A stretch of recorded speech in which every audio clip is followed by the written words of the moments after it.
जय जय सियाराम। सबके नमस्कार बा। दरअसल न ये महीनवा में हमारा बर्थडे रहा तो ऑफिस से हमारी मैंने हमारी संस्था से बर्थडे गिफ्ट के रूप में जन्मदिन शुभकामना के रूप में गिफ्ट मिलल बा। तो ई जान तनी काफ़ी मग ह हम देखाओ नहीं रउरा के देखिए पर लिखल बा हैप्पी बर्थडे। और ई HRD माने मानव संसाधन विकास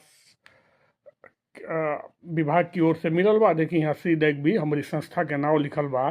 तो सबसे पहले तो संस्था के बहुत बहुत धन्यवाद कि ऐसे का होला ना, एगो उत्साह मिलला ना महाराज ऑफिस में काम कैले में। चूँकि अब जो जहाँ से अपन दाना पानी चलता वो संस्था के भी धन्यवाद बा। वहाँ जे भी काम करता सबके धन्यवाद बा। साथे साथे देखिए ऐसे कितना मनोबल मने अच्छा लगला ना कि चलिए हमारा बर्थडे हमार जौन कार्यालय बा मनावता। तो ई जौन बा ना एक हम देखाई ई काफ़ी मतलब एमे रउरा पी सकेनी। देखिए कितना बढ़िया बा। एमे ना रउरा कर सकेनी ना, मान ली कोनो चीज़ रउरा घोरे के बा तो डाल के, अब मान ली के रउरा कोल्ड काफ़ी बनावत हई तो एमे डाल के हाई बटनवा चालू कर दी तो ये देखिए ई चालू हो जाई और पूरा घोर के धो दी।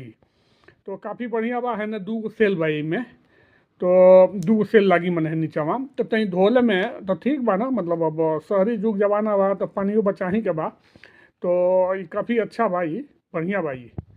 तो धन्यवाद और धन्यवाद सीधे फैन से बार बार धन्यवाद बा आपके।